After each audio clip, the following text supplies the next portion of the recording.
Today on the Ask Brady Show, we do a flashback into Canadian folklore and our cheese culture and how it relates to me.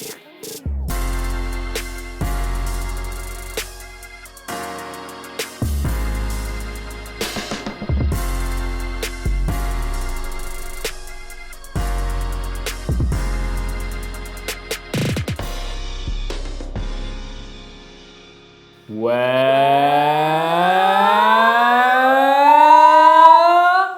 hey there. Pro Church Nation, great to have you with us on this episode of the Ask Brady Show, the show where you send in your questions pertaining to church communications, media, church graphic design, social, video. We've got a great full gauntlet. Granted. Gauntlet, gambit. We just have a lot. We got a ton of questions spanning a variety of different topics. And so without any further ado, let's dive into the first question. So the first question comes from Sean, and he sent in a video question. Well, hey Brady, it's Sean Brackett coming back again. I've got a question this week regarding social media scheduling. I'm curious if you have any suggestions on a paid or even better, a free program, something like a Hootsuite or something that would help out with scheduling social media posts. I like to stay ahead of the game. I do pretty much a post a day on Instagram, so that's 5 to 7 a week there, plus a couple a week on Twitter, a couple a week on Facebook. I'm putting posts together all the time, and I like to schedule them all in advance. So instead of getting lost and wondering, okay, did I post this one? Did I not post this one? It'd be great to have some advice on that arena if you have it. All right, thank you very much again for having me. We'll see you next time. Sean, first I'll tell you what we're using for our social media scheduling, and then I'll talk about actually what I recommend. Because in this case, they're actually 4 different resources. So firstly, we use 3 different platforms for our social media scheduling. We use Grum for Instagram, we use SmarterQueue for Twitter, and we use SproutSocial for Facebook, Instagram, and Twitter kind of comments, messaging, and interaction. So we'll start with Grum. We use Grum for our social media scheduling because it allows us to schedule our Instagram content from desktop. And there are a variety of different tools that can do this. There are a ton of different tools that cannot do this, but I love scheduling all of my Instagram content from desktop. I come in on Monday morning. It's the first thing that I do. I actually have on our chalkboard wall, there's our weekly content schedule calendar. And right next, there's like Instagram, and there's a number 7. 7 posts. And when I've got them all scheduled, I check it off, get that little dopamine hit, knowing that I accomplished something and I'm a worthy individual, worthy of love, and then we move on. For Twitter, we use something called SmarterQueue, and I aim for in between 20 and 30 tweets every single week. And SmarterQueue, what it allows you to do is it recycles your posts once they've been posted. So inside of SmarterQueue, I have almost a year's worth of Twitter content if I published 1 tweet per day. Now I publish more than that, but what this allows me to do is kind of create this giant archive, this giant database of quality content that I know works, and then recycle them over and over again. So all I have to do for Twitter is when I go in on Monday morning, I just make sure everything that is shown up, that is going to show up is to my liking, and I approve it, and I'll also add new content that I've come up with over the last week. And so I do that each Monday morning as well. And the reason I do this for Twitter is because Twitter is our current events platform. It's the world's water cooler where we all talk about, what's going on? What did Trump do? What did Hillary do? No, what did Trump do again? Like I said, sports. More sports. It's basically just sports for me. I just use the GIF feature all the GIF time. Feature. Like all I ever do is go there on my feed and reply to things with GIFs. GIFs. I can't say GIF, it's just so weird. No, I can't continue to hire you and to employ you. And so for SmarterQueue, what makes it great is that because I'm trying to post so much on Twitter, it's okay that these posts get recycled because most people won't have seen it the first time. And so as long as I know that it's quality content, it's good to go. And then we use SproutSocial. That's more your territory, so maybe you can speak to that. Yeah, we use SproutSocial because it allows you to combine all your social media feeds into one feed. So like before we had the problem of missing people's comments or posts, which we obviously don't want to do. We want everybody to feel valuable. So this compiles it all into one place, and then we can just go through, reply, and check it off as completed, and then they go hidden so that we know that they're done. And then the other nice feature about SproutSocial is that it allows us to track hashtags as well. So for us, Brady, that was really important so that we don't have to go around and search them manually. They all get collected in one place. We don't use it this way, but you can also post from SproutSocial onto Facebook and Twitter and schedule your posts there. I believe they also have a content calendar where you can see what you've scheduled. But like I said, we don't use it because you schedule your posts elsewhere. So that's what we use, and those three tools combined probably cost us about $100 a month, which isn't cheap. Social media is definitely worth it, but I would recommend going with the platform Buffer. Buffer is my preferred platform for most churches. It allows you to schedule via Facebook, Instagram, and Twitter, so it's great for that. It even allows you to schedule Twitter videos, which my SmarterQueue platform does not have the ability to do. You're not able to schedule Instagram from desktop, so if you are wanting to use Grum, I think it's $5 a month, and you can get a 50% discount on that if you're a nonprofit, like a church. So $2.50 a month, maybe that might be worth it for you, $2.50. And but I would recommend Buffer. They're a great company, bootstrapped just like us from the ground up, and they have a free plan. They also have a paid plan that's, I think, $10 per month. I think it's called their Awesome plan. But they have a free plan, and you can schedule. It probably limits the number of accounts that you have or maybe the number of updates, but it's a great scheduler, and it's free. So that's my recommendation for Sean. On to the next question. So question 2 comes from Adam, and he also sent in a video question. In my church, I send emails out to people, and like for a ministry team, like, hey, here's some stuff to think about for this weekend. And not everybody reads my emails all the way through. They might just read the subject line and then they're like, yeah, I get it. But there's important stuff in my email. And I get it. I don't read emails all the way through, except yours, Brady. When you write an email, I read it all the way through because you do email jujitsu. I don't know how you do it. It's amazing. Can you please teach me your ways of writing an email so that people actually read it all the way through? I'm not talking about an email campaign. I'm talking about an email to people in the church that are in some ministry team. How do I be clear and concise enough so that they keep reading it and don't go, oh yeah, I get it, and swipe to the left? Thank you. Okay, so I'm gonna get to Adam's question in just a moment, but if you're looking for kind of just general email marketing tips, we published a great article last week. It's called 37 Copy and Paste Email Subject Lines for Churches. So we've used these in the past, and there's kind of just 12 different templates, and within those templates, we've got exact copy and paste scripts that you can use. 37 copy and paste email subject lines for churches. We'll link that in the YouTube description as well, so if you want to check that out, they're a great way to boost open rates, and then from that, you can get improved readability of your email marketing campaigns. And when it comes to specific individual emails or emails that are going out from not from MailChimp or for an email marketing platform, but from your just regular email client, Apple Mail or Gmail or whatever, and you're sending to multiple people or just a single individual, there are some things that you can do, some best practices to follow to make your emails enjoyable to read. There's, if you think about the spectrum of what's online, you've got sites like Medium that are fantastic professional blogging platforms. You land on that and you're like, man, this is just easy to read. It's well spaced. It's formatted exceptionally beautifully, and it's just an enjoyable experience. And then you land on sites that they're going to take 1,000 words and put it in a single paragraph block. The text size is 7. You got to zoom in, and it's gray text on a white background, so the contrast isn't even there. This text is so small I can barely read it, and there's no formatting at all. So best practices. The first and foremost is write in small paragraphs. When I send out emails to our list, sometimes I'll just put a sentence, line break, sentence, line break. Now that's a bit extreme and you don't have to do that for a personal email, but 3 to 4 sentences in a paragraph, max. Then put in a line break and then go to the next paragraph. What this gives you is it gives you this visual break. And so you don't feel compelled. It's like a subconscious thing. You're looking at the email and you don't feel compelled to read the whole thing. You're like, all I have to do is get through this one small paragraph. Bite-sized chunks. It's the way we do our Pro Church Academy lessons. Instead of giving you a 60 or 80-minute lecture, we break it into 10 3-minute videos or 10 5-minute videos. And that way you just learn in bite-sized chunks. Same goes for writing an email. Line breaks. That is the most important thing. Secondly, keep your emails as short as possible. There's no reason to make an email longer than it needs to be.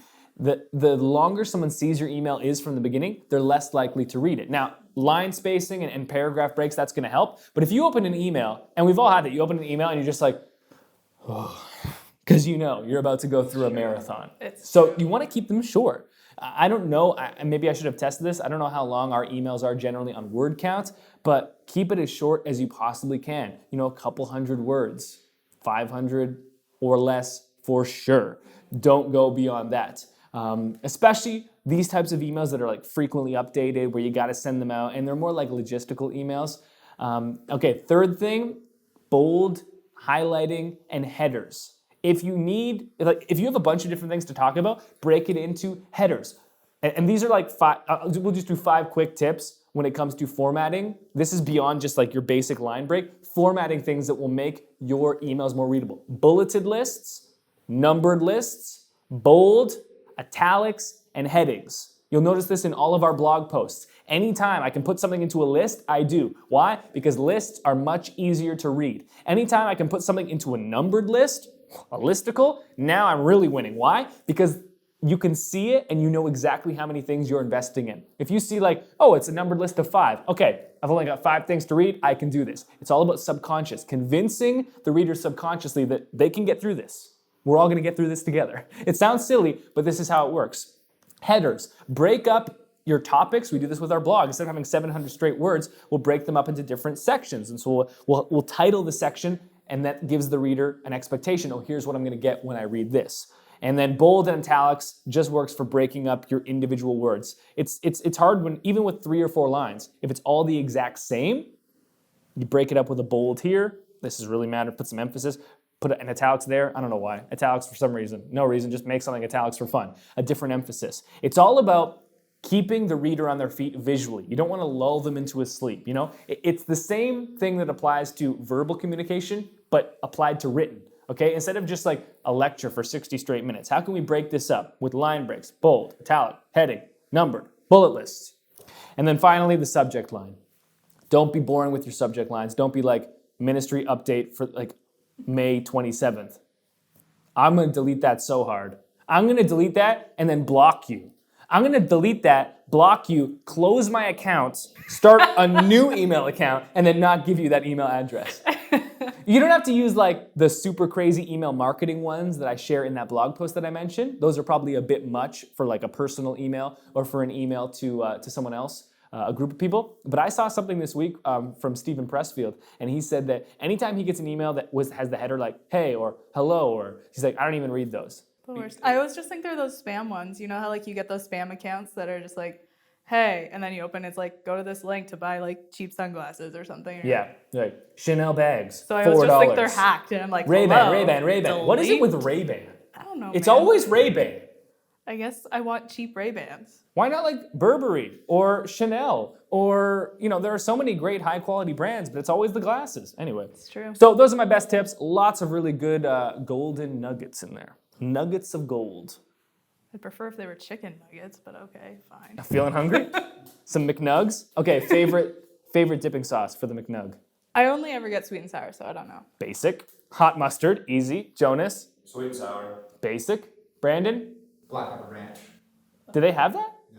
No.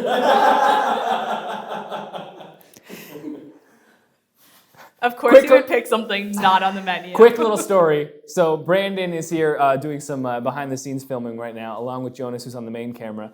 Brandon and I were high school friends, as we all were. And so I would go over to Brandon's house after school, and I would rummage his family's fridge without prompting and eat all their cheese, because my mom would not buy expensive cheeses. We'd also then we'd make a pizza. Brandon always needed to dip his pizza in a sauce. Can you name that sauce? 3 cheese ranch. Like a sociopath. So the pizza wasn't good enough. He'd take what brand of 3 cheese ranch was it? What was Kraft, right. So he'd take the Kraft, put it on his plate, 1 piece of pizza, the rest of the plate is just ranch, and he's just dipping it. No, not even dipping it. The pizza is the secondary option. Because Brandon came to us the other day, he's like, I just realized all food is just a conduit for sauces. I don't actually like food. I just want sauces, and the food is necessary for the sauces. I think the best part of that story is it started with you eating all of their cheese. Then you made a pizza, which also has cheese, and Brandon covered it in cheese sauce. Cheese is life. Canadian dairy right there. This is what happens when you grow up with unlimited milk commercials sponsored by the government. Okay, play the Got Milk commercial, the rap Got Milk commercial, because this will just give you a sneak peek into Canadian rap culture and Canadian milk culture.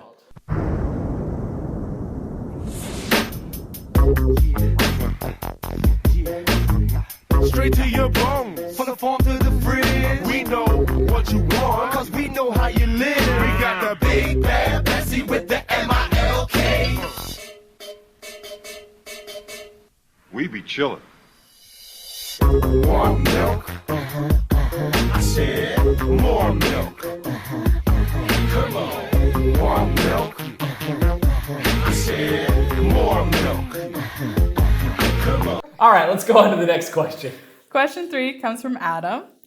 That's a lie. We already did that one. I don't know this guy's name.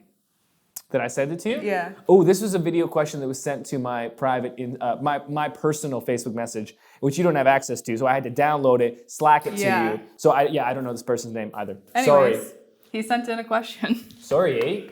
Sorry. What's up, Brady? So my question actually has 2 parts. The first one is, when you are recruiting volunteers to do things like social media, graphic design, video announcements, all this stuff that we do consistently, what do you recommend as a recruiting process? As far as, do you do like a job listing? Do you just do word of mouth? Like, how do you tackle that? The second part of the question is, once you find that person, or you think you found that person, how do you maintain branding and make sure that what they do fits within the aesthetic of what you're trying to do and communicate through your brand, through your church, without hurting someone's feelings?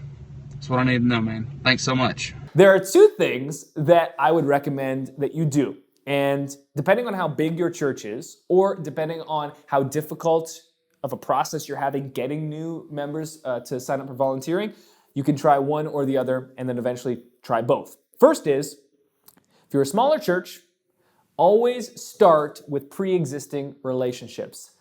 A volunteer recruitment is a pretty extensive process because you're asking the person to commit something that is very valuable to them and is what I would say is the most valuable commodity that we all have, and that is our time.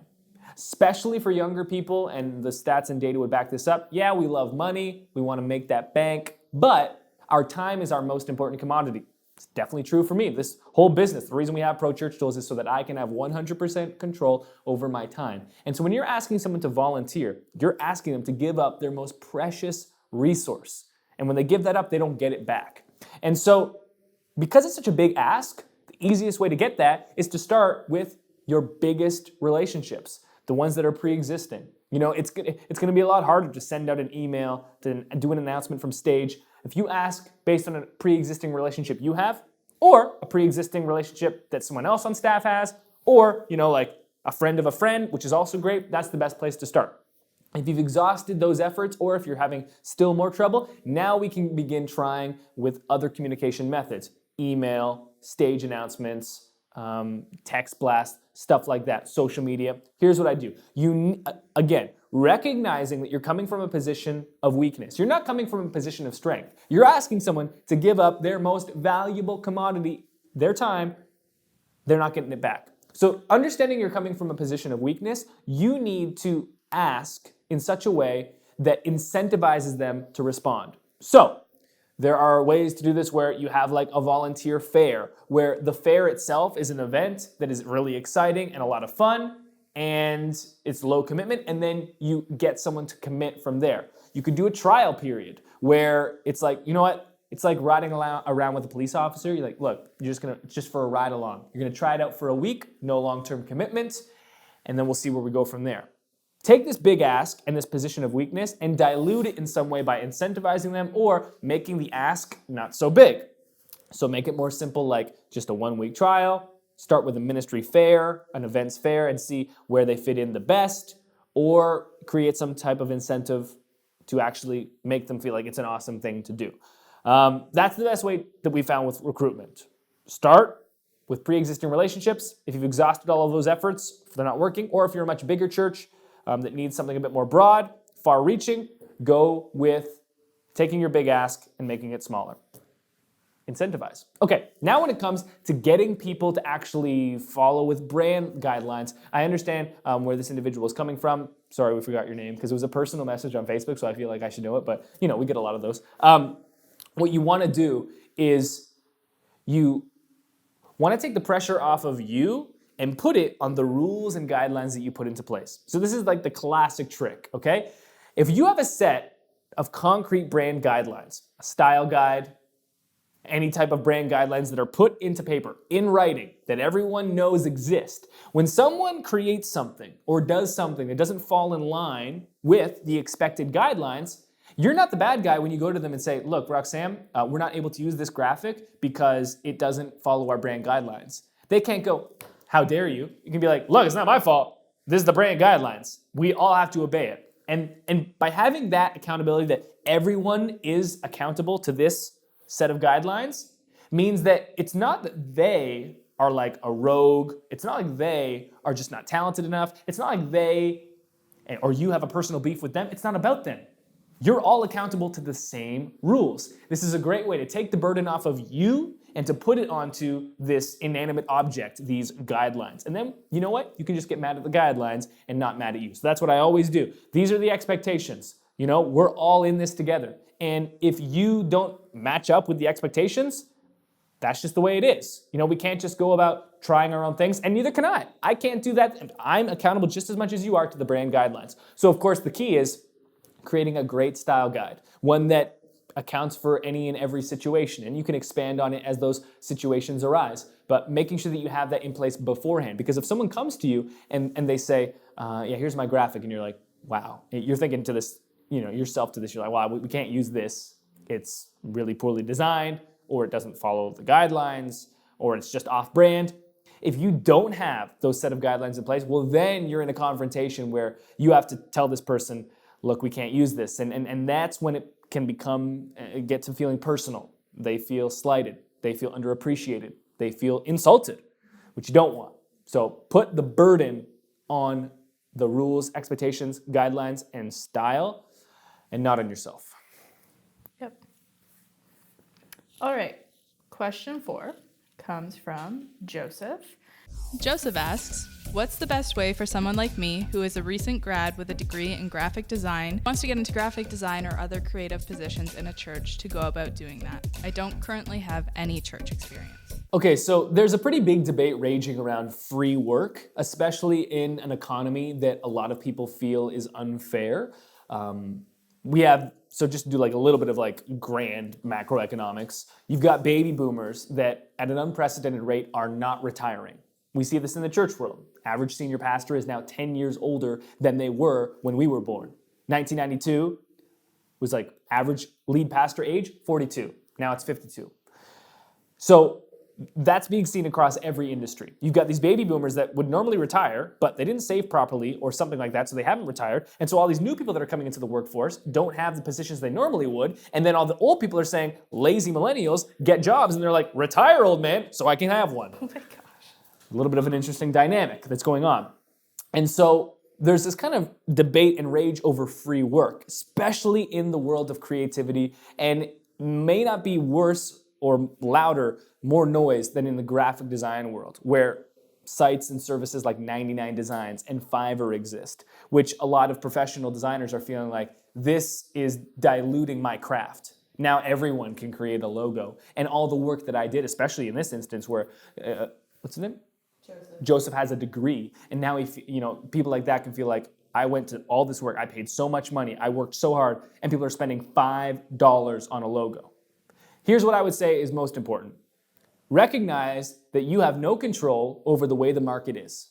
And also recognize that the market is the market. So you don't have to like it, and you can think it's unfair, but people have decided, as a democracy, and as capitalists, we have decided this is what we value and this is what we don't value.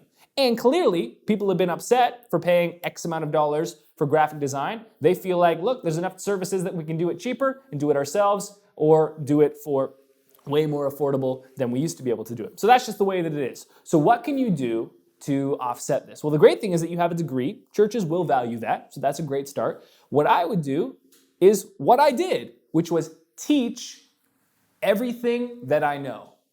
I created a platform, Pro Church Tools, and I gave away every piece of knowledge that I possibly had. I'm doing it right now. Do you know how much I could demand for consulting fees? I could make a 6-figure income just on consulting every year because of the platform that I built. I don't. We monetize in other ways, and we continue to give away more and more information for free. Every single, how many times this year have we sat down and looked at the content that we give away and be like, how can we expand this? We're in the pre-production stages of putting together a daily vlog. It's gonna be like more content than we've ever done. We hired people just to do that. We are taking entire jobs, and instead of saying, let's put those people into roles in the company that earn money, we're like, let's document what we're doing. It's like the most indirect way of making money, probably never will, but it's what our company's always been built on. We give away everything that we possibly can, and we teach everything that we know. And so that's what I would do. When it comes down to it, if I'm looking at we've done this a little bit with hiring lately, you're looking at two different potential candidates. One person is absent on social media, they don't have a personal website, they don't have a platform, they're not making videos, they're not writing articles, they're not on a podcast, and then you have someone with the identical skills and they don't have that platform. I will always, as will most, hire the person with the platform. You need to be creating stuff that people can find about you online. So I would teach everything you know. I would create that platform, and as I do, and as I did, I would not be afraid of free work. The amount of stuff that we do and give away for free has only ever brought back 10x, if not more, in revenue. But we had to be willing to take the risk up front. It was 3 years Pro Church Tools existed before we launched Pro Church Academy. It was 2 years before we launched the Church Graphics Handbook, meaning for 24 months, I created videos, articles, and podcasts 100% for free. No advertising monetization, no product monetization, and all we did was give it away for free, building this audience slowly and surely. And I can tell you this, now in our market or in companies that are similar to us in other industries, we always have a massive advantage because we have Pro Church Nation. And Pro Church Nation gives us an unbelievable leg up on every single thing that we want to do, will do, or think about doing. And that's as basic as it is. So if you want to get noticed by people, you've got to teach what you know. And I'm not saying this is a huge, long process that's going to take forever. I know we're going longer than we normally do on Ask Brady, but I really want to hit on this, is that I started working for the first time ever doing media at a very small church plant, brand new, 40 people. I then started writing articles online about what I was doing. The biggest churches in my city, and in Canada, churches are small. So churches of thousands were reaching out to me asking, could I do work for them? All because I was working at a small church. I wasn't anything special, but I was teaching what I knew online. So I was like, hey, we did video announcements this week. Here's how I did it. And then the churches would reach out. Can you do some custom work for us? It was unbelievable in the matter of 6 months. I'm not saying your landscape will be the same. I'm not saying your results won't be different, but it's the best way I know to make a living, just to give away, teach what you know, create an audience, and then create something of value that they are willing to pay for. Cool. That's it. All right. Thanks so much for watching this episode of Ask Brady. Thanks for being a part of it. If you want your question answered, just know that we prioritize video questions, as we did in this episode. There are probably a ton of other questions we have. Well, there definitely are. There definitely are. We didn't do them. Videos. If you send in your video, you will be prioritized. Instantly go to the top of the list. Seriously, Sean got 2 questions in. It's true. Before anyone else because he sends in videos. Sean's going to be the Ask Brady show. Sean, I know you're watching. It's the Ask Sean show, pretty much at this point. So if you want your question answered, send in a video. Super simple. Just shoot it on your phone like Adam and the unknown individual did today. And hashtag Ask Brady in the comments on Facebook or YouTube. Nope, did it backwards. Ask Brady. Send it. We'll find it. Thanks for watching. We'll see you next time. Got milk. I said more milk. Let me mute this because it's gonna go off. Got milk. Remember that one? I do, but like vaguely. There's like all the bovines and then like the car that's on the Oh my hydraulics and then it's like we be chilling. Yes. I forgot We about be it till chilling. now. Jesus. Anyway, I worked in a deli in high school. It's true. You used to smell like a deli in high school. Wow. Can you deny it though? You always smelled like a deli after work. Like, wait, you're saying I would come to youth groups smelling like cured meats? The amount of times I had to pick you up at your house and you smelled like Not deli. wearing my apron, not wearing my uniform, just like it had soaked into me. The stank of Black Forest ham had just become a part of me. Yeah. How dare you? It All smells right. much better in here now. Anyway,